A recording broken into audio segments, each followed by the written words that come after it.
കൂത്താട്ടുകുളം നഗരസഭയിലെ തട്ടിക്കൊണ്ടുപോകൽ കേസിൽ CPIM branch secretary ഉൾപ്പെടെയുള്ളവരെ arrest ചെയ്തതിൽ തൃപ്തയല്ല എന്ന് കൗൺസിലർ കലാരാജു. അറസ്റ്റ് ചെയ്യപ്പെട്ടവർ തന്നെ വലിച്ചിഴച്ചവരുടെ കൂടെ ഉണ്ടായിരുന്നവർ മാത്രം. ഏരിയ സെക്രട്ടറിയാണ് തട്ടിക്കൊണ്ടുപോകലിന്റെ പ്രധാന സൂത്രധാരൻ.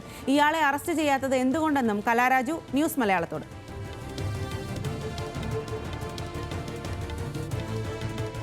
പേരെ അറസ്റ്റ് ചെയ്തിട്ടുള്ള അവരെ ഞാൻ പറഞ്ഞിരുന്നു, പോലീസുകാരെന്നെ വിളിച്ച് ചോദിച്ചിരുന്നു. ആ ജനക്കൂട്ടത്തിൽ അവരുണ്ടായിരുന്നു എന്നും അതിനകത്ത് റിൽജോ എന്ന് പറയുന്ന വ്യക്തി നന്നായിട്ട് നമ്മളെ പുറകിൽ നിന്ന് ആക്രമിക്കാൻ, റിൽജോ വർഗീസ്, അരുൺ മോഹൻ അവരാ കൂട്ടത്തിലുണ്ടായിരുന്നു എന്നുള്ളതിൽ എന്നെ ഉപദ്രവിക്കാൻ മുൻകൈ എടുത്തവരിൽ അവരല്ല. അപ്പം ആ അറസ്റ്റ് തൃപ്തികരമല്ല. അതിപ്പോൾ ഇവർ കണ്ണി പൊടിയിടാൻ വേണ്ടി കുറച്ച് പേരുടെ പേരിലേക്ക് ഇത് മാറ്റി ചാർത്തി കൊടുക്കുന്നതാണ്. അത് നമുക്കറിയാം, അത് അവരുടെ നയമാണ്. അതെനിക്ക് മനസ്സിലായി. കാരണം ഞാനിവരുടെ ഒപ്പം ഉണ്ടായിരുന്ന ആൾ തന്നെയാണല്ലോ. അതുകൊണ്ട് എനിക്കറിയാം ഇത് ശരിക്കും പറഞ്ഞാൽ ഈ അറസ്റ്റ് കണ്ണി പൊടിയിടാനുള്ളൊരു സൂത്രം. കാരണം വ്യക്തമായിട്ട് കാണുന്നുണ്ട് എന്നത് ഉപദ്രവിച്ചത്. ആ സാരിക്കുത്ത് വലിച്ചഴിക്കുന്ന ആ പയ്യൻ്റെ വ്യക്തമായിട്ട്, കാരണം ഞാനതൊരിക്കലും മറക്കാത്തൊരു അനുഭവമാണ്. എൻ്റെ പൊതുജനമധ്യത്തിൽ എൻ്റെ സാരിക്കുത്ത് അഴിക്കാൻ തയ്യാറായവൻ്റെ പേരും വിവരങ്ങൾ ഞാൻ ആളെ ഐഡൻറ്റിഫൈ ചെയ്ത് കൊടുത്തിരുന്ന അവനിക്ക് ഇന്നും ഇപ്പോഴും മാന്യമായിട്ട് പുറത്തുകൂടെ ഇറങ്ങി നടന്നിട്ട് വേറെ ആരുടെയൊക്കെയോ പേരിലേക്ക് അറസ്റ്റ് രേഖപ്പെടുത്തുന്നത് അത് എനിക്ക് തൃപ്തികരമായിട്ടുള്ളൊരു കാര്യമല്ല. അത് ശരിയല്ല. റിൽജോ ഒഴികെ മറ്റവർ പിന്നെ അരുൺ ഒക്കെ ആൾക്കൂട്ടത്തിലുണ്ടായിരുന്നു എന്നുള്ളത് ശരി തന്നെ. പക്ഷെ ഉപദ്രവിക്കാൻ ശ്രമിച്ചത് അവരല്ല. തട്ടിക്കൊണ്ടുപോകൽ നടന്നത് നഗരസഭാ ചെയർപേഴ്സന്റെ കാറിലെന്നാണ് FIR-ലുള്ളത്. വിവരങ്ങളുമായി കൊച്ചിയിൽ നിന്നും സാന്ദ്ര സേനനാണ് ചേരുന്നത്. സാന്ദ്ര, വലിയ തരത്തിലുള്ള പരാതിയാണ് ഇപ്പോൾ കലാരാജു ഉന്നയിക്കുന്നത്. തന്നെ തട്ടിക്കൊണ്ടുപോയവരെ അല്ല ശരിക്കും പിടികൂടിയിരിക്കുന്നത് എന്നുള്ളത്. എന്താണ് അവർ ഇക്കാര്യത്തിൽ ഇപ്പോൾ പറയുന്നത്?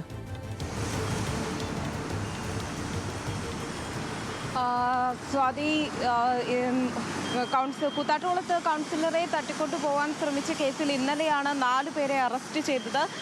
അരുൺ പി മോഹൻ ഉൾപ്പെടെയുള്ള 4 പേരെയാണ് അറസ്റ്റ് ചെയ്തത്. എന്നാൽ ഇന്ന് കലാരാജു പറയുന്നത് ഈ തട്ടിക്കൊണ്ടു പോകാൻ ശ്രമിച്ചവരിൽ ഇവരുണ്ടായിരുന്നു, തന്നെ വലിച്ചിഴക്ക് കാറിൽ കയറ്റാൻ ശ്രമിച്ചവരിൽ ഇവരുണ്ടായിരുന്നു. എന്നാൽ പക്ഷേ ഇവരാരും തന്നെയല്ല ഇതിൻ്റെ മുഖ്യ സൂത്രധാരൻ ഏരിയ സെക്രട്ടറിയാണ്. എന്നാൽ അദ്ദേഹത്തിനെതിരെ യാതൊരുവിധ നടപടിയും എടുക്കാൻ പോലീസ് തയ്യാറാകുന്നില്ല. ഇത് കണ്ണിൽ പൊടിയിടാനുള്ള വെറും ശ്രമം മാത്രമാണെന്നാണ് കലാരാജു പറയുന്നത്. ഇന്നലെ വിശദീകരണ യോഗത്തിൽ CPIM പറഞ്ഞ മറ്റൊരു കാര്യമുണ്ടായിരുന്നു. അവരുടെ സാമ്പത്തിക ഇടപാട്, കലാരാജുവിൻ്റെ ഭർത്താവിന് സാമ്പത്തിക ഇടപാടുണ്ടായിരുന്നു. അത് സംബന്ധിച്ചാണ് നടന്നതെന്നാണ്. ഈ പണം ഇത്രയും ഒരു വലിയൊരു തുക, 25 ലക്ഷത്തിന് മേലെ തുക നൽകാനുണ്ടായിരുന്നു. അതിനു വേണ്ടിയിട്ട് കോൺഗ്രസ് ഇളവ് നൽകാൻ അവർക്ക് വാഗ്ദാനം നൽകുകയും അതിനു വേണ്ടിയിട്ട് അവരെ കൂറുമാറാൻ പ്രേരിപ്പിക്കുകയുമായിരുന്നു എന്നാണ് പറഞ്ഞത്. എന്നാൽ ഇപ്പോൾ അങ്ങനെയല്ല സംഭവിച്ചിരിക്കുന്നതെന്നാണ് കലാരാജു പറയുന്നത്. അത്തരത്തിലൊരു കാര്യമില്ല. ഇതെല്ലാം പഴയ കാര്യങ്ങൾ ഇവരെ ഇപ്പോൾ പിടിക്കുന്നതാണ്. നേരത്തെ സംഭവിച്ച കാര്യങ്ങളാണ് ഇതെല്ലാം വർഷങ്ങൾക്ക് മുമ്പുണ്ടായിരുന്ന സാമ്പത്തിക ഇടപാടുകൾ മാത്രമാണ്. ഇപ്പോൾ ഇതെല്ലാം ചമച്ചു കെട്ടുന്നതാണ്. കൂറുമാർക്കം എന്ന് പറയുന്ന സംഭവം തന്നെയില്ല. അവിടെ എത്തിയപ്പോഴാണ് അവിശ്വാസ പ്രമേയത്തെക്കുറിച്ച് പറയാൻ വന്നത്. പക്ഷേ അത് വലിച്ചിഴച്ച് പറയേണ്ട ആവശ്യമുണ്ടോ എന്നാണ് അവർ ചോദിക്കുന്നത്. ഇപ്പോഴും അറസ്റ്റ് തൃപ്തയല്ല, പകരം അറസ്റ്റ് ചെയ്യേണ്ടിയിരുന്നത് ഇപ്പോൾ അറസ്റ്റ് ചെയ്ത ആരെയുമല്ല. ഇവർ ഇതിൽ ഉൾപ്പെട്ടിട്ടില്ല എന്ന് നിഷേധിക്കുന്നില്ല. എന്നാൽ ഈ ഒരു വലിച്ചിഴക്കുകയും അവർ തട്ടിക്കൊണ്ടു പോകുന്നതിനും പിന്നിലുള്ള പ്രധാന സൂത്രധാരൻ ഏരിയ സെക്രട്ടറിയാണ്. അദ്ദേഹത്തെ അറസ്റ്റ് ചെയ്യണമെന്നാണ് കലാരാജു പറയുന്നത്. സ്വാതി. ശരി സാന്ദ്ര സേനൻ.